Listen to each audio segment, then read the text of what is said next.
Hello दोस्तों, मेरा नाम है विभव और आज की इस वीडियो में मैं आपको एक्सप्लेन करने वाला हूं हमारे क्लास 12th के फिजिकल एजुकेशन बुक के unit number 5 sports and nutrition को। तो दोस्तों इस वीडियो को आप एंड तक देखिएगा। ये video according to the new syllabus है 2024 टू 25। तो विदाउट वेस्टिंग एनी टाइम हम स्टार्ट करते हैं इस वीडियो को। तो सबसे पहले दोस्तों हम देख लेते हैं इस यूनिट के कंटेंट को। मतलब दोस्तों हमें इस चैप्टर में कौन कौन से टॉपिक्स को कवर करना है। तो इसमें सबसे पहला टॉपिक है दोस्तों हमारा concept of balance diet and nutrition. Second topic है दोस्तों हमारा macro and micro nutrients, food sources and functions. Third topic है दोस्तों हमारा nutritive and non nutritive components of diet. Fourth topic है दोस्तों हमारा ईटिंग फॉर वेट कंट्रोल, जिसमें हम देखेंगे a healthy weight, the pitfalls of dieting, food intolerance and food myths. और लास्ट टॉपिक है दोस्तों हमारा importance of diet in sports, pre, during and post competition requirements. तो चलिए स्टार्ट करते हैं सबसे पहले टॉपिक से, जो कि है दोस्तों हमारा concept of balance diet and nutrition. तो सबसे पहले बात आती है कि बैलेंस डाइट क्या होता है। तो दोस्तों बैलेंस डाइट एक ऐसी डाइट होती है जहां पर जितने भी एसेंशियल फूड कॉन्स्टिट्यूएंट्स होते हैं, जैसे कि protein, carbohydrates, fat, vitamin, mineral और वाटर, वो करेक्ट प्रोपोर्शन में होने चाहिए। उसी को दोस्तों हम बैलेंस डाइट कहते हैं। मतलब अगर किसी भी डाइट में protein, carbohydrates, fat, vitamin, mineral, water अगर करेक्ट प्रोपोर्शन में होंगे तो उसे हम बैलेंस डाइट बोलेंगे। अब बात आती है कि न्यूट्रिशन क्या होता है। तो दोस्तों न्यूट्रिशन एक डायनेमिक प्रोसेस है जिसमें हम फूड को कंज्यूम करते हैं, उसको ब्रेक डाउन करते हैं ताकि हमारी बॉडी को एनर्जी मिल सके। नेक्स्ट टॉपिक है दोस्तों हमारा macro and micro nutrients, food sources and functions. तो दोस्तों इसे स्टार्ट करने से पहले सबसे पहले हम समझ लेते हैं कि न्यूट्रिएंट्स क्या होता है। तो न्यूट्रिएंट्स एसेंशियल केमिकल सब्सटेंसेस होते हैं जो कि किसी भी फूड में प्रेजेंट होते हैं, और ये वो सब्सटेंस होते हैं जो कि हमारी बॉडी को एनर्जी प्रोवाइड करते हैं, जैसे कि प्रोटीन, फैट, कार्बोहाइड्रेट्स, विटामिन और मिनरल्स।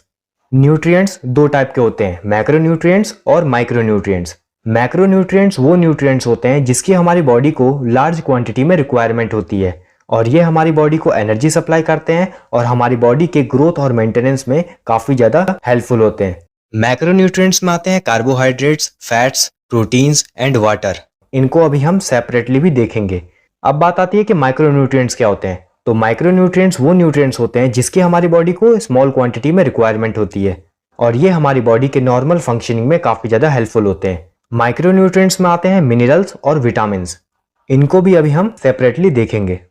अब हम देख लेते हैं मैक्रो न्यूट्रिएंट्स में सबसे पहला जो न्यूट्रिएंट्स आता है वो होता है कार्बोहाइड्रेट्स। कार्बोहाइड्रेट्स को हम शॉर्ट में कार्ब्स भी कहते हैं।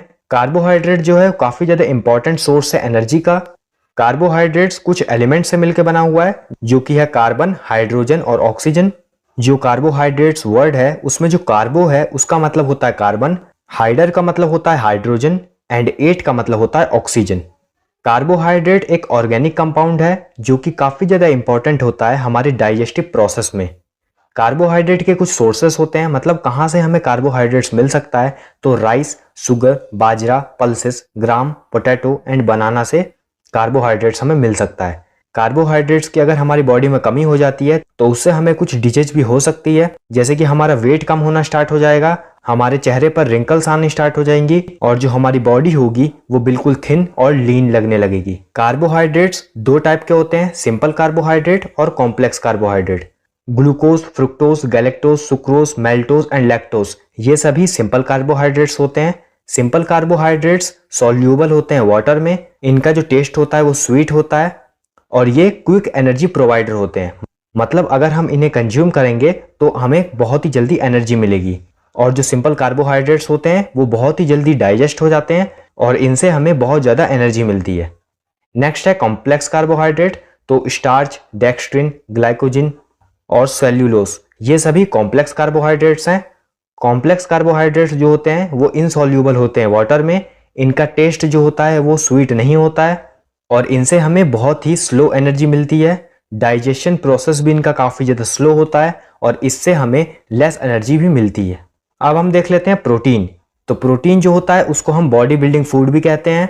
प्रोटीन जो है वो चेन है अमीनो एसिड्स का, जिसके अंदर होते हैं कार्बन, ऑक्सीजन, हाइड्रोजन और नाइट्रोजन। प्रोटीन की जरूरत हमें होती है हमारे बॉडी के ग्रोथ और डेवलपमेंट में। हार्मोन्स के प्रोडक्शन में भी प्रोटीन का काफ़ी ज़्यादा जरूरत होता है।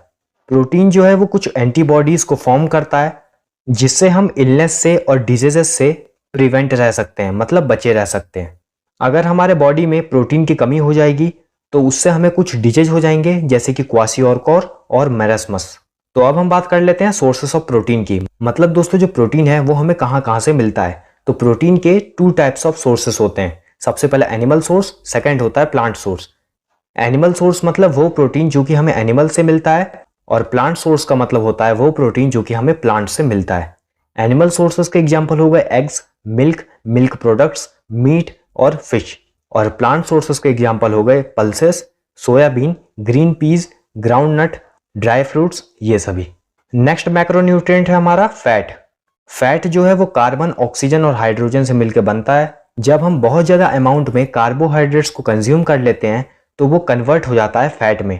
फैट में काफी ज्यादा एनर्जी होता है, इसीलिए इसको एनर्जी बैंक या एनर्जी फूड भी कहा जाता है। फैट जो है वो काफी ज्यादा नेसेसरी है, काफी ज्यादा जरूरी है हमारे बॉडी के कई सारे फंक्शंस में। फैट हमारी बॉडी को वार्म रखता है और हमारे ऑर्गन्स को प्रोटेक्ट करता है। और फैट जो है वो काफी ज्यादा हेल्पफुल है हॉर्मोन्स के प्रोडक्शन में। और जो हमारी बॉडी है वो फैट को स्टोर करती है अंडर द स्किन और किडनी और लीवर के रीजन में। अब हम देख लेते हैं सोर्सेस ऑफ फैट, मतलब हमें फैट कौन कौन से सोर्सेस से मिल सकता है। सबसे पहला एनिमल सोर्स, सेकंड है प्लांट सोर्स। एनिमल सोर्स में हमें जो भी फैट हमें लेना है तो वो हमें एनिमल से मिलेगा। प्लांट सोर्स में जो भी हमें फैट लेना है वो हमें प्लांट से मिलेगा। एनिमल सोर्सेस के एग्जाम्पल हो जाएंगे यहाँ पे eggs, milk, milk product, meat and fish. और प्लांट सोर्सेस के एग्जाम्पल हो जाएंगे sweet potato, whole corn, dry fruits, coconut, soybean etcetera. अब हम देख लेते हैं टाइप्स ऑफ फैट। तो जो फैट होते हैं वो 2 टाइप्स के होते हैं। सबसे पहला है सैचुरेटेड फैट, सेकंड है unsaturated fat. Saturated fat present होता है एनिमल फूड में और अनसैचुरेटेड फैट प्रेजेंट होता है प्लांट्स से जो हमें ऑयल मिलता है उनमें। सैचुरेटेड फैट हमारे कोलेस्ट्रॉल लेवल को इंक्रीज कर देता है, अनसैचुरेटेड फैट हमारे कोलेस्ट्रॉल लेवल को इंप्रूव कर देता है। सैचुरेटेड फैट के एग्जाम्पल हैं मिल्क, मीट, चीज एटसेट्रा। और अनसैचुरेटेड फैट के एग्जाम्पल है peanut oil, sunflower oil etcetera. Next macronutrient है हमारा वाटर। इसके बारे में तो आप सबको थोड़ा बहुत पता होगा कि वाटर जो होता है वो हाइड्रोजन और ऑक्सीजन से मिलकर बना हुआ होता है। किस रेशियो में? तो 2:1 में। इसीलिए इसको H2O भी कहा जाता है। हमारा जो ब्लड है उसमें 90% ऑफ वाटर है और किसी भी नॉर्मल पर्सन को एक दिन में 4 से 5 लीटर वाटर की जरूरत होती है।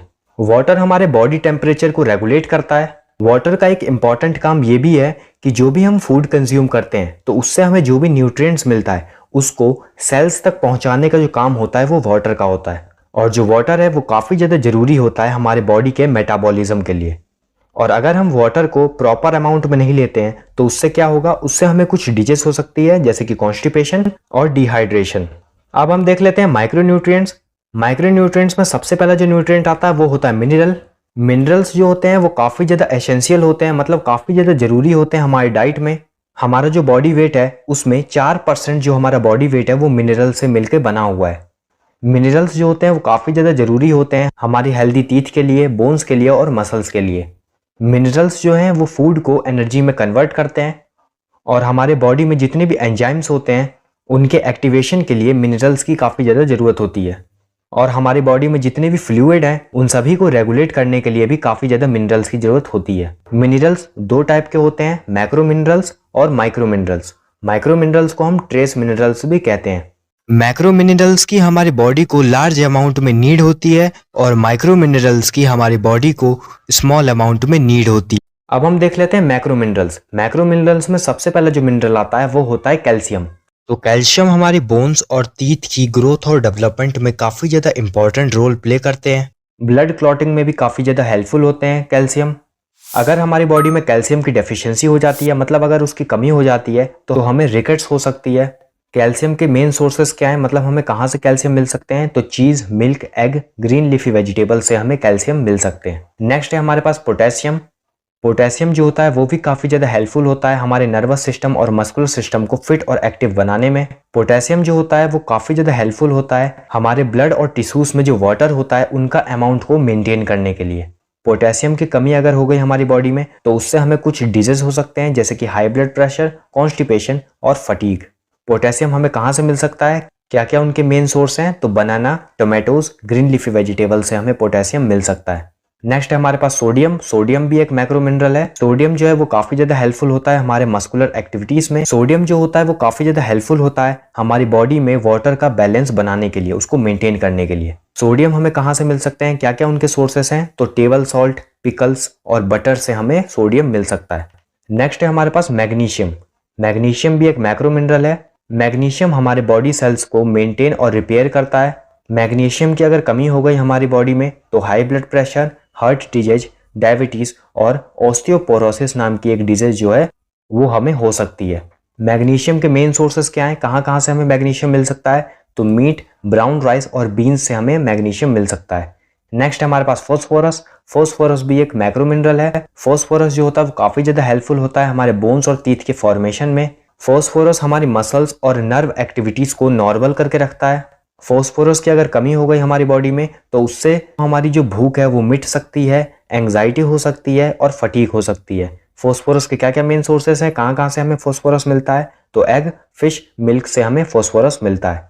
अब हम देख लेते हैं माइक्रो मिनरल्स। माइक्रो मिनरल्स में सबसे पहला जो मिनरल है वो है आयोडीन। तो दोस्तों जो आयोडीन है वो काफी ज्यादा हेल्पफुल होता है थायराइड ग्लैंड में हार्मोन्स के प्रोडक्शन के लिए। आयोडीन इसलिए भी जरूरी होता है, ये हमारी बॉडी को ग्रोथ और डेवलपमेंट में भी काफी ज्यादा हेल्प करता है। आयोडीन की अगर कमी हो गई हमारी बॉडी में तो इससे गोइटर नाम की जो डिजीज है वो हमें हो सकती है। आयोडीन हमें कहाँ से मिल सकता है, तो आयोडीन हमें मिल सकता है आयोडाइज्ड सॉल्ट से, फिश से और सी फूड से। नेक्स्ट है हमारे पास आयरन। आयरन एक माइक्रो मिनरल है। आयरन जो है वो काफी ज्यादा एसेंशियल होता है हमारे बॉडी में हीमोग्लोबिन के प्रोडक्शन के लिए। अगर हमारी बॉडी में आयरन की कमी हो जाती है तो उससे अनीमिया नाम की डिजीज हो सकती है। मेन सोर्सेस क्या क्या है आयरन के, कहाँ से हमें आयरन मिल सकता है, तो meat, egg, dry fruits, spinach, banana, यहाँ से हमें आयरन मिल सकता है। नेक्स्ट है हमारे पास क्रोमियम। क्रोमियम एक माइक्रो मिनरल है। क्रोमियम इंसुलिन एक्टिविटी में काफी ज्यादा हेल्पफुल होता है। क्रोमियम की अगर डेफिशिएंसी हो जाती है हमारी बॉडी में तो इससे डायबिटीज हो सकता है। मेन सोर्स क्या क्या है क्रोमियम की, जहां से हमें क्रोमियम मिल सकता है, तो soybean, black gram, carrot, tomato, यहाँ से हमें क्रोमियम मिल सकता है। नेक्स्ट है हमारे पास कॉपर। कॉपर एक माइक्रो मिनरल है। कॉपर जो है वो हेल्प करता है आयरन को हमारी बॉडी में हेमोग्लोबिन के फॉर्मेशन को करने के लिए। कॉपर की अगर डेफिशिएंसी हो जाती है तो अनीमिया और मसल वीकनेस हो सकती है। कॉपर के कुछ मेन सोर्सेस हैं, कहाँ से हमें कॉपर मिलता है, तो कॉपर दोस्तों हमें मिल सकता है एग से, पल्सेस से, ग्रीन लीफी वेजिटेबल से। नेक्स्ट है हमारे पास कोबाल्ट। कोबाल्ट भी एक माइक्रो मिनरल है। कोबाल्ट जो है वो हमें प्रोटेक्ट करता है अनीमिया डिजीज से। अगर इसकी डेफिशिएंसी हो जाती है, मतलब अगर कोबाल्ट की कमी हो जाती है हमारी बॉडी में तो इससे हमें अनीमिया हो सकता है। और इसके क्या क्या मेन सोर्सेस है, कहाँ से हमें कोबाल्ट मिलता है, तो ग्रीन लीफी वेजिटेबल्स, मिल्क और मीट से हमें कोबाल्ट मिलता है। नेक्स्ट है हमारे पास विटामिन्स। प्रोटीन, कार्बोहाइड्रेट्स, फैट्स, इनकी तरह ही जो विटामिन्स होते हैं वो भी काफी ज्यादा इंपॉर्टेंट होते हैं। विटामिन्स की जरूरत होती है हमारी बॉडी को लेस क्वांटिटी में। विटामिन्स जो होते हैं वो काफी ज्यादा इंपॉर्टेंट होते हैं हमारे हेल्दी लाइफस्टाइल के लिए। विटामिन्स जो है वो हमारी बॉडी में इम्यूनिटी को बढ़ाते हैं, और अगर दोस्तों हमारी बॉडी में इम्यूनिटी बढ़ेगी तो इससे हम प्रोटेक्ट रह सकते हैं बहुत सारी डिजीज से। और अगर हमारी बॉडी में विटामिन्स की कमी हो जाती है तो इससे कई तरह की डिजीज हो सकती है। विटामिन्स जो होते हैं वो 2 टाइप्स के होते हैं, फैट सोल्यूबल विटामिन और water soluble vitamin. Fat soluble vitamin जो होते हैं वो सोल्यूबल होते हैं फैट में, वाटर सोल्यूबल विटामिन जो होते हैं वो सोल्यूबल होते हैं वाटर में। अब हम देख लेते हैं कौन कौन से फैट सोल्यूबल विटामिन होते हैं। सबसे पहला विटामिन है विटामिन ए। विटामिन ए जो है उसको डिस्कवर किया था डॉक्टर मैकुलम ने। विटामिन ए जो होता है वो येलो कलर का होता है। विटामिन ए नाइट ब्लाइंडनेस से हमें प्रिवेंट करके रखता है और काफी ज्यादा एफिशिएंट होता है हमारे आई साइट के लिए। विटामिन ए की कमी से नाइट ब्लाइंडनेस हो सकता है। और विटामिन ए हमें कहाँ से मिलता है, तो विटामिन ए हमें मिलता है ghee, milk, curd, egg yolk, fish, tomato, यहाँ से। नेक्स्ट है हमारे पास विटामिन डी। विटामिन डी जो होता है वो व्हाइट कलर का होता है। विटामिन डी जो है वो हमें प्रिवेंट करता है रिकेट से और हमारी बोन और टीथ को स्ट्रॉन्ग करके रखता है। विटामिन डी की कमी से हो सकता है हमें रिकेट्स। और विटामिन डी हमें कहाँ से मिलता है, तो egg yolk, fish, sunlight, milk, butter, यहाँ से हमें विटामिन डी मिलता है। नेक्स्ट है हमारे पास विटामिन ई। विटामिन ई जो है वो रेड ब्लड सेल जो होता है हमारी बॉडी में उनका डिस्ट्रक्शन नहीं होने देता है और हमारे सेल मेम्ब्रेन को भी प्रोटेक्ट करता है। विटामिन ई की डेफिशिएंसी से दोस्तों हमें हो सकता है अनीमिया और low red blood count. Vitamin E हमें कहाँ से मिलता है, इसके क्या क्या सोर्सेस हैं, तो विटामिन ई हमें मिलता है egg yolk, milk, meat, butter, coconut oil, यहाँ से हमें विटामिन ई मिलता है। नेक्स्ट है हमारे पास विटामिन के। विटामिन के जो है वो ब्लड क्लॉटिंग में काफ़ी ज़्यादा हेल्पफुल होता है। विटामिन के की डेफिशिएंसी से मतलब विटामिन के की कमी से हो सकता है हमें अनीमिया, और जो हमारा ब्लड क्लॉटिंग है वो जल्दी नहीं होगा। और विटामिन के क्या क्या सोर्सेस हैं, कहाँ कहाँ से विटामिन के हमें मिलता है, तो potato, tomato, egg, meat, cauliflower, spinach, यहाँ से हमें विटामिन के मिलता है। अब हम देख लेते हैं water soluble vitamin. Water soluble vitamin में सबसे पहला विटामिन जो आता है वो होता है vitamin B complex. Vitamin B complex के अंदर 8 विटामिन आते हैं। सबसे पहला विटामिन जो आता है वो होता है विटामिन B1। विटामिन B1 को दोस्तों हम थायामीन भी कहते हैं। विटामिन B1 जो है वो हमारी ग्रोथ में काफ़ी ज़्यादा हेल्प करता है और कार्बोहाइड्रेट्स के मेटाबॉलिज्म में काफ़ी ज़्यादा हेल्प करता है। विटामिन B1 की कमी से हमें दोस्तों हो सकता है बेरी बेरी डिजीज। और विटामिन B1 हमें कहाँ कहाँ से मिलता है, तो एग्स, ऑरेंज, राइस, यहाँ से हमें विटामिन B1 मिलता है। नेक्स्ट है हमारे पास विटामिन B2। विटामिन B2 को हम कहते हैं राइबोफ्लेविन। विटामिन B2 जो होता है वो हमारी बॉडी में रेड ब्लड सेल के ग्रोथ में काफ़ी ज़्यादा हेल्प करता है। अगर विटामिन B2 की कमी हो जाती है हमारी बॉडी में तो इससे हमें हो सकता है फटीग, हमारा जो विजन होगा वो ब्लर हो जाएगा, और डिप्रेशन। विटामिन B2 के क्या क्या सोर्सेस हैं, कहाँ कहाँ से हमें विटामिन B2 मिलता है, तो egg yolk, fish, peas, rice, यहाँ से हमें विटामिन B2 मिलता है। नेक्स्ट हमारे पास विटामिन B3। विटामिन B3 को हम नाइसिन कहते हैं। विटामिन B3 जो होता है वो सॉल्यूबल होता है वाटर में, इसीलिए ये हमारी बॉडी में कहीं पर भी स्टोर नहीं होता है। विटामिन B3 के डेफिशिएंसी से हमें हो सकता है फ्लेगरा। विटामिन B3 के क्या क्या सोर्सेस है, कहाँ कहाँ से हमें विटामिन B3 मिलता है, तो मिल्क, मीट, फिश, यहाँ से हमें विटामिन B3 मिलता है। नेक्स्ट हमारे पास विटामिन B5। विटामिन B5 को हम पेंटोथेनिक एसिड भी कहते हैं। विटामिन B5 जो होता है वो काफ़ी ज़्यादा हेल्पफुल होता है हमारी बॉडी में ब्लड सेल्स के मेकिंग में। और जो विटामिन B5 होता है वो ब्रेक डाउन करता है फैट को और कार्बोहाइड्रेट को, और उससे एनर्जी हमें प्रोवाइड करता है। विटामिन B5 की कमी से दोस्तों हमें हो सकता है फटीग, स्टोमक पेन्स और वॉमिटिंग। विटामिन B5 के क्या क्या सोर्सेस हैं, कहाँ कहाँ से हमें विटामिन B5 मिलता है, तो मिल्क, मीट, फिश, सोयाबीन, यहाँ से हमें विटामिन B5 मिलता है। नेक्स्ट विटामिन है हमारे पास विटामिन B6। विटामिन B6 को दोस्तों हम पायरिडॉक्सिन कहते हैं। विटामिन B6 जो होता है वो काफ़ी ज़्यादा हेल्पफुल होता है हमारी बॉडी में हेमोग्लोबिन के फॉर्मेशन में। विटामिन B6 के कोई भी डेफिशिएंसी डिजीज आपको याद करने की जरूरत नहीं है। विटामिन B6 के क्या क्या सोर्सेस हैं, कहाँ कहाँ से हमें विटामिन B6 मिलता है, तो egg yolk, meat, rice, fish, यहाँ से हमें विटामिन B6 मिलता है। नेक्स्ट हमारे पास विटामिन B7। विटामिन B7 को दोस्तों हम बायोटिन कहते हैं। विटामिन B7 जो होता है वो काफ़ी ज़्यादा हेल्पफुल होता है कार्बोहाइड्रेट से एनर्जी हमारी बॉडी में प्रोवाइड करने के लिए। विटामिन B7 की अगर कमी हो जाती है हमारी बॉडी में तो उससे हेयर लॉस और स्किन प्रॉब्लम्स हो सकते हैं, जो कि काफ़ी ज़्यादा रेयर हैं। विटामिन B7 के क्या क्या सोर्सेस हैं, कहाँ कहाँ से हमें विटामिन B7 मिलता है, तो egg yolk, milk, fresh vegetables, वहाँ से हमें विटामिन B7 मिल सकता है। नेक्स्ट है हमारे पास विटामिन B12। विटामिन B12 को दोस्तों हम कोबालैमिन कहते हैं। विटामिन B12 जो होता है वो काफ़ी ज़्यादा हेल्पफुल होता है हमारी बॉडी में रेड ब्लड सेल्स और DNA को फॉर्म करने के लिए। विटामिन B12 की कमी से दोस्तों हमें हो सकता है अनीमिया, और कहाँ कहाँ से दोस्तों हमें विटामिन B12 मिलता है, तो egg, milk, meat, ETC। Next है हमारे पास फोलिक एसिड। फोलिक एसिड जो होता है ये एक फॉर्म है विटामिन B9 का।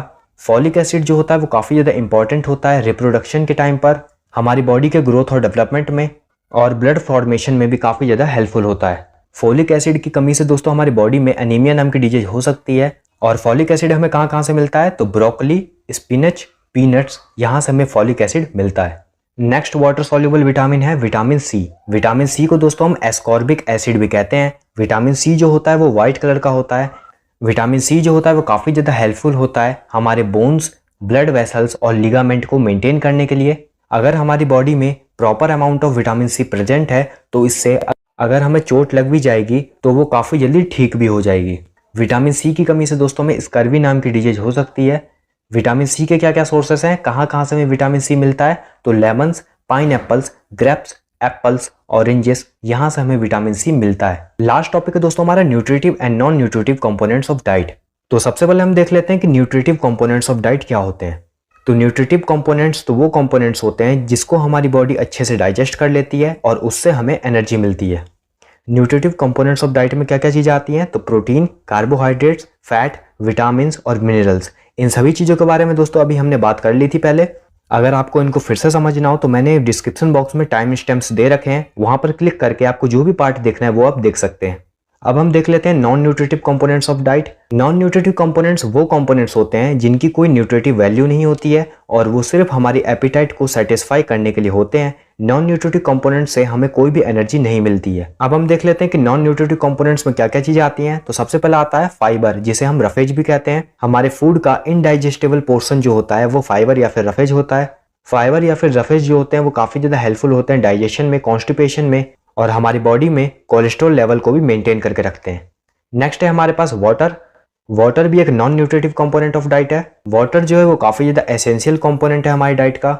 हमारा जो ब्लड है वो 90% वाटर से मिलकर बना हुआ है और जो हमारी बॉडी का टोटल वेट है उसमें से 70% वाटर है। वाटर जो है वो हमारी बॉडी टेम्परेचर को रेगुलेट करता है, हमारे स्किन की क्वालिटी को इम्प्रूव करता है, डाइजेशन को इम्प्रूव करता है और जितने भी वेस्ट मटेरियल होते हैं हमारी बॉडी में उनको यूरिन या फिर स्वेट के थ्रू निकाल देता है हमारी बॉडी से बाहर। थर्ड है प्रिजर्वेटिव्स। तो नेचुरल प्रिजर्वेटिव्स भी आते हैं और सिंथेटिक प्रिजर्वेटिव्स भी आते हैं। सिंथेटिक प्रिजर्वेटिव्स का मतलब होता है वो प्रिजर्वेटिव्स जिन्हें हम खुद बनाते हैं। फूड के अंदर प्रिजर्वेटिव्स डाले जाते हैं ताकि वो जल्दी खराब ना हो। तो प्रिजर्वेटिव्स का यूज जो होता है वो जूस में होता है, फूड में होता है, मेडिसिन में होता है। तो दोस्तों जो हम रियल जूस खरीदते हैं या फिर जो हम ट्रॉपिकाना जूस खरीदते हैं उसमें प्रिजर्वेटिव्स का यूज होता है, इसीलिए वो इतने लंबे समय तक रह पाते हैं। नेक्स्ट है हमारे पास कलर कंपाउंड्स। ये वो कंपाउंड होते हैं जो कि हमारे फूड को अट्रैक्टिव दिखाने का काम करते हैं। जैसे कि हम जब भी बाहर जाते हैं और वहां पर हम कुछ भी खाते हैं तो हम देखते हैं कि वो जो फूड है वो काफी ज्यादा अट्रैक्टिव होता है क्योंकि उसमें फूड कलर का यूज किया गया होता है। और जो फूड कलर होते हैं वही होते हैं कलर कंपाउंड। जो कलर्स हम एनिमल प्रोडक्ट से निकालते हैं वो इतने ज्यादा ब्राइट नहीं होते हैं, इतने ज्यादा चमकदार नहीं होते हैं, लेकिन जो कलर हम फ्रूट या फिर वेजिटेबल्स से निकालते हैं वो काफी ज्यादा ब्राइट होते हैं और उनसे हमें काफी ज्यादा कलर्स भी देखने के लिए मिलते हैं, जैसे कि red, orange, yellow, green, blue. Next है हमारे पास प्लांट कंपाउंड्स। ये वो एलिमेंट्स होते हैं जो कि हमें प्लांट से मिलते हैं और ये हमारी बॉडी को बेनिफिट्स भी दे सकते हैं और हार्म भी पहुंचा सकते हैं। प्लांट कंपाउंड्स का एक अच्छा एग्जाम्पल है कॉफी। तो दोस्तों ये चीज आपको पता है कि जो कॉफी है वो हमें प्लांट से ही मिलती है और जो कॉफी है उसके अंदर कैफीन होता है। तो दोस्तों अगर हम कैफीन का ज्यादा इंटेक करते हैं, कैफीन को ज्यादा लेते हैं तो इससे हमें काफी सारी प्रॉब्लम्स हो सकती है, जैसे कि हार्ट रेट जो होगा हमारा वो इंक्रीज हो सकता है, स्टोमक पेन हमें हो सकता है और वॉमिटिंग भी हो सकती है। और कॉफी का एक बेनिफिट भी है, इसका बेनिफिट यह है कि टाइप 2 डायबिटीज का जो रिस्क होता है वो रिड्यूस कर देता है। तो इसीलिए प्लांट से मिलने वाले जितने भी एलिमेंट्स होते हैं जिन्हें हम प्लांट कंपाउंड्स कहते हैं उनके कुछ बेनिफिट्स भी होते हैं और उनके कुछ हार्मफुल इफेक्ट्स भी हमें देखने के लिए मिल सकते हैं। नेक्स्ट टॉपिक है दोस्तों हमारा eating for weight control, a healthy weight, the pitfalls of dieting, food intolerance and food myths. तो इसमें सबसे पहले हम देख लेते हैं अ हेल्दी वेट को। तो दोस्तों हेल्दी वेट का मतलब होता है वो वेट जो कि किसी भी इंडिविजुअल की हेल्थ प्रॉब्लम्स की रिस्क को कम करे, जैसे कि heart diseases, stroke, high blood pressure, diabetes. या फिर इसके अलावा हेल्दी वेट का एक और डेफिनेशन है। तो दोस्तों जिस भी पर्सन का BMI 18.5 से 24.9 के बीच में लाई करता है वो सभी पर्सन हेल्दी वेट या फिर नॉर्मल वेट की कैटेगरी में आते हैं। और अगर BMI 18.5 से कम होता है तो उसको हम अंडर वेट कहते हैं। अगर BMI 25 से 29.9 के बीच में आता है तो हम उसको ओवर वेट कहते हैं। और अगर BMI 30 से ज़्यादा आता है तो उसको हम ओबेज मतलब मोटापे की कैटेगरी में डालते हैं। तो दोस्तों जैसे कि आप डेफिनेशन में देख पा रहे हैं कि इसके अंदर एक वर्ड बार बार आ रहा है BMI। ये BMI होता क्या है इसे हमें समझना जरूरी है, क्योंकि दोस्तों जो BMI है उसी के थ्रू हम पता लगा सकते हैं कि कोई पर्सन का जो वेट है वो एक नॉर्मल वेट है कि नहीं। तो ये चीज हमें BMI से ही पता लगती है। तो चलिए हम BMI को पहले आप समझ ही लेते हैं। तो दोस्तों BMI का फुल फॉर्म होता है बॉडी मास इंडेक्स। दोस्तों ये एक मेथड है जिससे हम हमारी बॉडी के फैट को क्वांटिफाई कर सकते हैं। इसको कैलकुलेट करने का फॉर्मूला होता है weight in kg divided by height in metre का स्क्वायर। दोस्तों इससे हमारे पास एक वैल्यू आती है और उस वैल्यू से हम पता लगा सकते हैं कि हम नॉर्मल वेट हैं, अंडर वेट हैं या ओबेज है। अगर वैल्यू 18.5 से कम होती है तो हम अंडर वेट की कैटेगरी में आते हैं। अगर वैल्यू 18.5 से 24.9 होती है तो उसे कहते हैं नॉर्मल वेट। 25 से 29.9 होती है तो वो होता है ओवर वेट। और अगर वैल्यू ग्रेटर देन 30 होती है तो उसको कहते हैं ओबेसिटी मतलब मोटापा। अब ओबेसिटी भी 3 तरीके की होती है, ओबेसिटी क्लास 1, क्लास 2 और क्लास 3। अगर 30 से 34.9 के बीच में वैल्यू आती है BMI की तो वो होता है ओबेसिटी क्लास 1। अगर 35 से 39.9 आती है तो वो होता है ओबेसिटी क्लास 2। और अगर ग्रेटर देन 40 वैल्यू आती है तो वो होता है ओबेसिटी क्लास 3। दोस्तों कुछ फैक्टर्स होते हैं जिनकी मदद से हम हमारी बॉडी वेट को कंट्रोल कर सकते हैं। तो आइए हम इन फैक्टर्स को देखते हैं। तो पहला है बैलेंस डाइट। अगर हम बैलेंस डाइट को लेते हैं तो हम हमारी बॉडी वेट को कंट्रोल कर सकते हैं। सेकंड है ड्रिंक लॉट्स ऑफ वाटर, मतलब हमें बहुत सारा पानी पीना होगा। थर्ड है eating lots of fibrous food.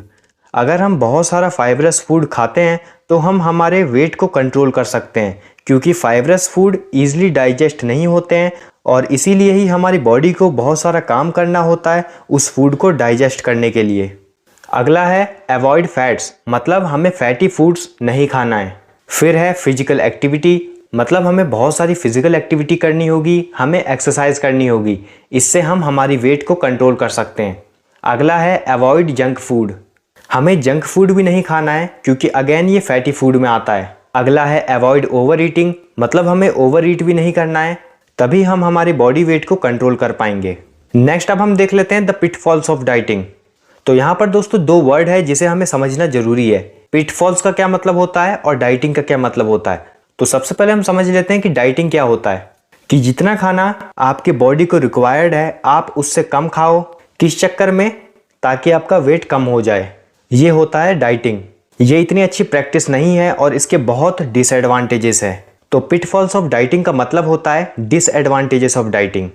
तो चलिए हम एक एक करके देख लेते हैं कि जो डाइटिंग है उसके क्या क्या पिटफॉल्स होते हैं, मतलब क्या क्या डिसएडवांटेजेस होते हैं। तो इसमें सबसे पहला है ऑर्गन डैमेज।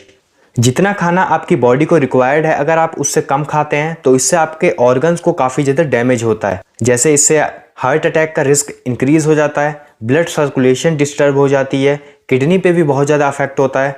आपकी बॉडी पे कई सारे साइड इफ़ेक्ट्स भी होते हैं, जैसे कि हेडेक, फेंटनेस, टायर्डनेस, मतलब आपको थकान हो जाती है, मसल क्रैम्प, उसके साथ ही साथ डिप्रेशन के भी आप शिकार हो जाते हैं। उसके बाद हेयर लॉस की भी आपको प्रॉब्लम होती है।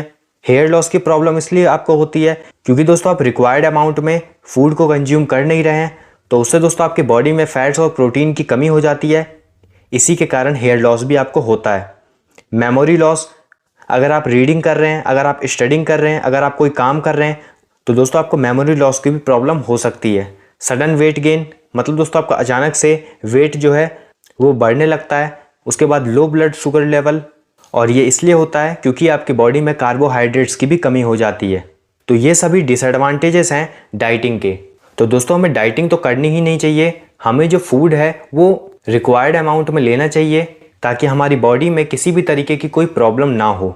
नेक्स्ट दोस्तों हमारा फूड मिथ्स। मिथ का मतलब होता है झूठी बात। तो पहला मिथ है drinking while eating makes you fat, मतलब अगर आप खाना खाते टाइम पानी पीते हो तो इससे आप मोटे हो जाओगे। दोस्तों ये एक मिसकंसेप्शन है।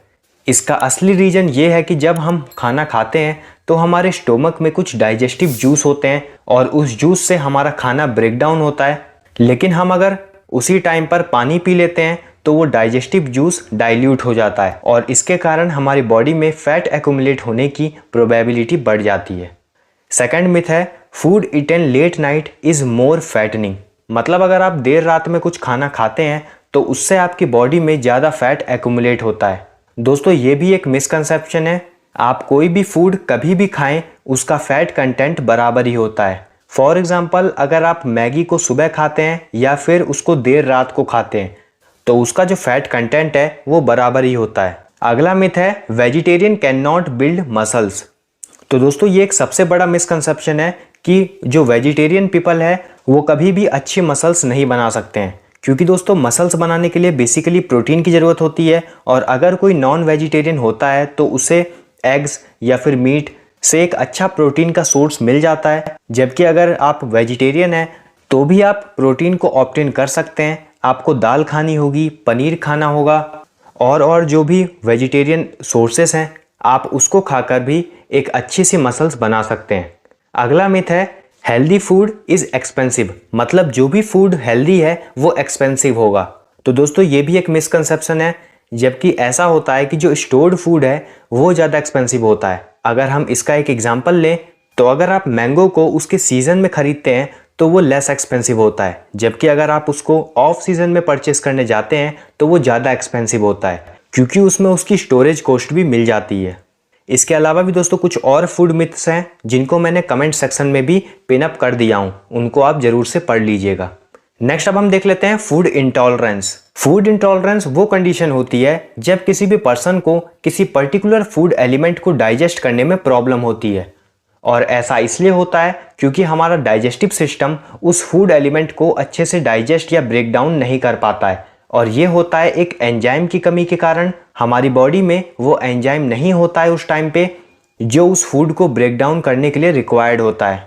और फूड इंटॉलरेंस के कुछ सिम्टम्स होते हैं जैसे कि stomach pain, headache, vomiting etcetera. Last topic है दोस्तों हमारा importance of diet in sports pre, during and post competition requirements. तो दोस्तों यहाँ पर डाइट का मतलब न्यूट्रिशन से ही है। मतलब अगर आप स्पोर्ट्स को खेलते हैं तो आपको किस तरह का न्यूट्रिशन लेना चाहिए या फिर किस तरीके की डाइट आपकी होनी चाहिए।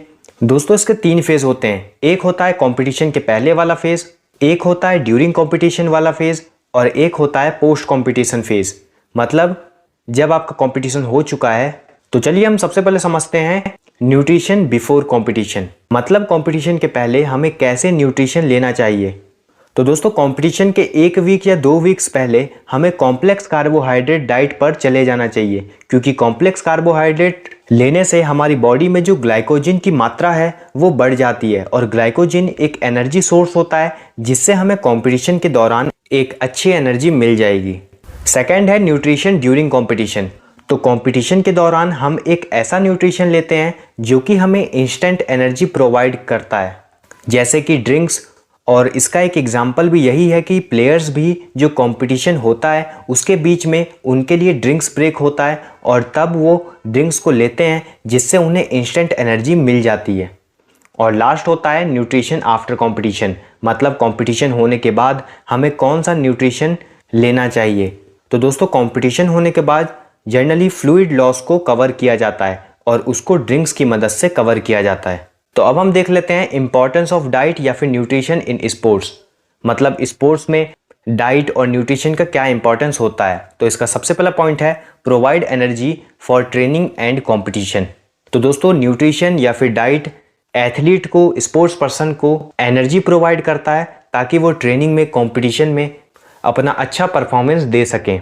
नेक्स्ट पॉइंट है facilitate recovery after training and competition. तो दोस्तों ट्रेनिंग या कंपटीशन खत्म होने के बाद एथलीट और स्पोर्ट्स पर्सन जैसे न्यूट्रिशन या फिर डाइट लेते हैं तो दोस्तों उनका जो भी एनर्जी लॉस हुआ होता है ट्रेनिंग और कंपटीशन में, न्यूट्रिशन या फिर डाइट लेने के बाद वो चीज़ रिकवर हो जाती है। और लास्ट पॉइंट है achieve and maintain optimal body weight and composition. तो दोस्तों अगर एथलीट या फिर sports person regularly balance diet लेते हैं, न्यूट्रिशन लेते हैं, तो इससे दोस्तों जो उनका बॉडी वेट होता है, कंपोजिशन होता है, वो बिल्कुल मेंटेन होता है। तो यहाँ पर दोस्तों ये जो हमारा यूनिट है, unit number 5 sports and nutrition, ये दोस्तों यहाँ पर खत्म होता है। आई होप दोस्तों ये जो वीडियो है ये आपके लिए हेल्पफुल रही होगी। अगर दोस्तों ये वीडियो आपको अच्छी लगी है तो इस वीडियो को लाइक कीजिए, इस वीडियो को शेयर कीजिए अपने दोस्तों के साथ। और दोस्तों अगर आप ऐसी ही वीडियोस को देखते रहना चाहते हैं तो इस चैनल को सब्सक्राइब कीजिए। तब तक के लिए दोस्तों all the best, stay tuned with us.